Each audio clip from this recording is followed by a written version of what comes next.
आज़ाद बोल इंडिया में मैं आदिल खान आज़ाद आपका खैर मकदम करता हूं। आप देख रहे हैं रात 10 बजे का स्पेशल बुलेटिन दुनिया भर की खबरें।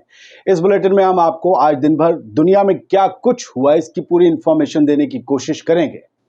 तो चलिए शुरू करते हैं खबरों का ये नया सफर हेडलाइंस के साथ। ईरान ने इजराइल पर नए हथियारों से हमला करने की दी धमकी। कहा ये ऐसे हथियार होंगे जिनका इस्तेमाल अब तक नहीं किया गया। हूथीज की मदद करने वाले जहाज की खुफिया वतन वापसी। हूथीज को छोड़ ईरान ने वापस क्यों बुलाया जहाज।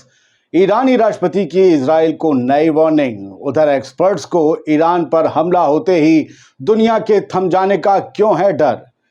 ईरान के कब्जाए जहाज से 17 भारतीयों में से सिर्फ एक नागरिक वापस लौटी। विदेश मंत्री ने इसे मोदी की गारंटी का नतीजा बताया, जबकि तमाम पाकिस्तानियों को पहले ही छोड़ चुका है ईरान। चलिए अब खबरें तफसील से। ईरान ने इजराइल पर नए हथियारों से हमला करने की धमकी दी है। ये ऐसे हथियार होंगे जो ना तो किसी ने अब तक देखे होंगे और ना ही जिनका इस्तेमाल अब तक ईरान ने ही किया होगा, यानी एक अदृश्य तहलका जो ईरान ने अब तक पोशीदा रखा है। एक्सपर्ट्स को डर है कि ईरान के पास डर्टी बॉम्ब्स और हाई एनर्जी वाले इलेक्ट्रोमैग्नेटिक हथियारों का पहले से ही जखीरा मौजूद है जो इजराइल के कम्युनिकेशन सिस्टम को तबाह कर सकता है। डेली मेल की खबर के मुताबिक ईरान ने धमकी दी है कि अगर इजराइल ने तेहरान के हमले के जवाब में हवाई हमले शुरू किए तो वो दर्दनाक और गंभीर जवाब देने के लिए उन हथियारों का इस्तेमाल करेगा जिनका उसने कभी इस्तेमाल नहीं किया। साथियों, इजराइल ने पहले कसम खाई थी कि वो ईरान के तारीखी ड्रोन और मिसाइल हमले का जवाब जरूर देगा, लेकिन अब ईरान की नए हथियार वाली धमकी ने शायद बेंजामिन नेतन्याहू के कदमों पर खौफ का ब्रेक जरूर लगा दिया है। शायद इस बात को अमेरिका पहले से ही भाप चुका है, इसीलिए वो बार बार बेंजामिन नेतन्याहू से कह रहा है कि ईरान पर हमला मत करना। चलिए बढ़ते हैं आगे। ईरान के सदर, ईरान के प्रेसिडेंट इब्राहिम रईसी ने एक नई किस्म की वार्निंग दी है इजराइल को और कहा है कि अगर हमारे हमले के जवाब में तुमने कोई हमला किया तो उसका जो हम जवाब देंगे वो बहुत खतरनाक तरीके से देंगे। रईसी ने कहा कि इजराइल पर पिछले दिनों किया गया हमला लिमिटेड था और ईरान ने अगर बड़ा हमला किया होता तो यहूदी हुकूमत में कोई भी नहीं बच पाता। ईरान की इस धमकी के बीच एक्सपर्ट्स का क्या मानना है वो आपको समझ लेना बहुत जरूरी है। यही इस पूरी खबर का सबसे बड़ा पहलू है। एक्सपर्ट्स का मानना है कि ईरान पर पलटवार के लिए इजराइल और अमेरिका के पास लिमिटेड ऑप्शंस है, मल्टीपल नहीं है। एक तरफ गल्फ कंट्रीज से अमेरिका को पूरा साथ नहीं मिल पा रहा है, वहीं दूसरी तरफ ईरान और उसके दोस्त यानी कि एक्सिस ऑफ रेजिस्टेंस यानी कि यमन के हाउथी लड़ाके, लेबनान का हिजबुल्लाह और इराकी ग्रुप्स ने इस इलाके से गुजरने वाले अरबों डॉलर के तेल से लदे जहाजों पर अगर हमले शुरू कर दिए तो अमेरिका ही नहीं बल्कि पूरी दुनिया के लिए एक बड़ा संकट, एक बड़ी मुश्किल पैदा हो जाएगी। यमन के हूथी लाल सागर में जहाजों पर हमले कर रहे हैं जिसे वो आने वाले वक्त में और ज्यादा बढ़ा सकते हैं। उधर हिजबुल्लाह ईस्टर्न मेडिटेरेनियन सी में हमला कर सकता है।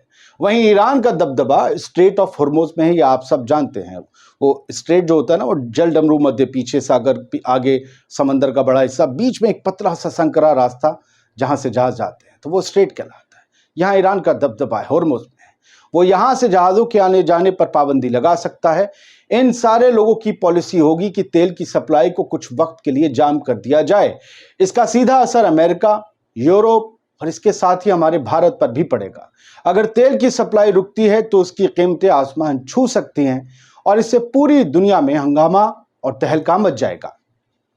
याद रहे कि खाड़ी देशों से दुनिया का 1/3 तेल आता है, 1/3। एक अंदाजे के मुताबिक फारस की खाड़ी से 18.2 मिलियन बैरल तेल हर दिन एक्सपोर्ट होता है, पर डे। कमाल की बात यह है कि इस 18.2 मिलियन बैरल तेल में से 17 मिलियन बैरल तेल ईरान के दबदबे वाले स्ट्रेट ऑफ हॉर्मुज से होकर गुजरता है।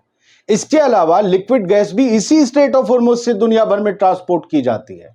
अगर ईरान का मूड खराब हो जाए तो सोचिए किस किस का पेट खराब हो जाएगा। खाड़ी के देशों से ऑयल एक्सपोर्ट के 2 रास्ते हैं, दोनों समंदर में ही हैं। पहला रास्ता स्ट्रेट ऑफ हॉर्मुज है और दूसरा रास्ता लाल सागर है, यानी एक तरफ ईरान है और दूसरी तरफ यमन के हूथी हैं।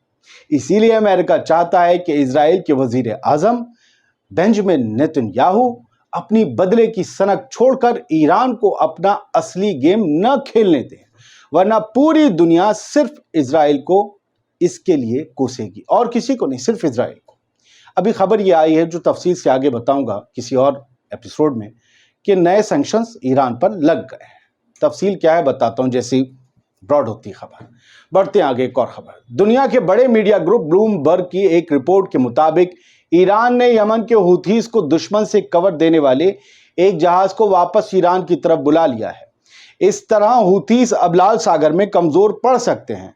ब्लूमबर्ग की एक रिपोर्ट बताती है कि एक ईरानी जहाज जो लाल सागर में हौथी हमलों से जुड़ा हुआ था, वो इस इलाके में एक प्रोमिनेंट एसेट यानी कि प्रमुख संपत्ति को छोड़कर घर लौट रहा है। वो प्रोमिनेंट एसेट क्या है, इसका खुलासा अभी नहीं हो सका है। क्या वो कोई बड़ा हथियार है, कोई रडार है, मिसाइलों का कोई जखीरा है, वो क्या है किसी को नहीं पता। क्या वो हाउथीस के ही पास, नहीं पता।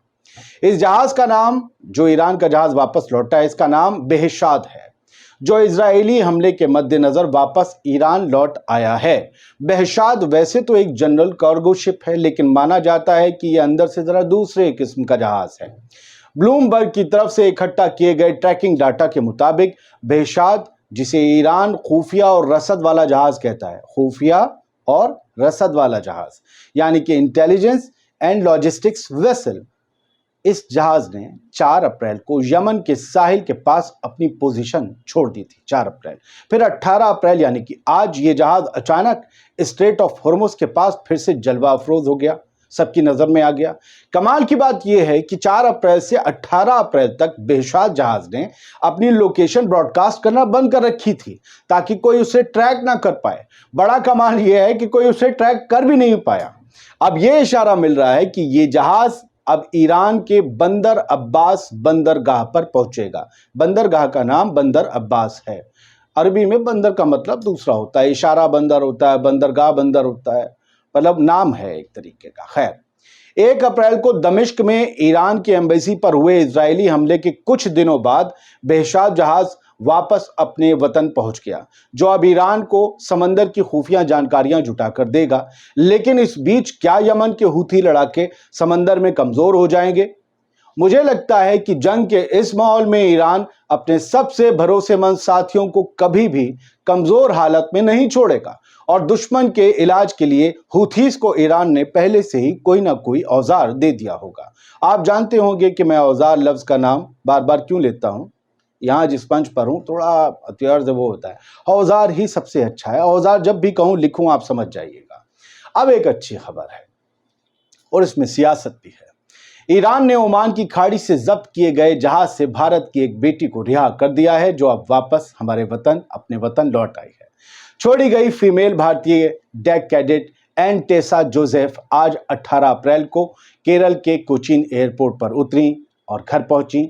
जोसेफ की वतन वापसी पर भारत के फॉरेन मिनिस्टर एस जयशंकर साहब ने खुशी जताते हुए कहा कि प्राइम मिनिस्टर मोदी की गारंटी देश या विदेश हमेशा सभी जगह काम करती है।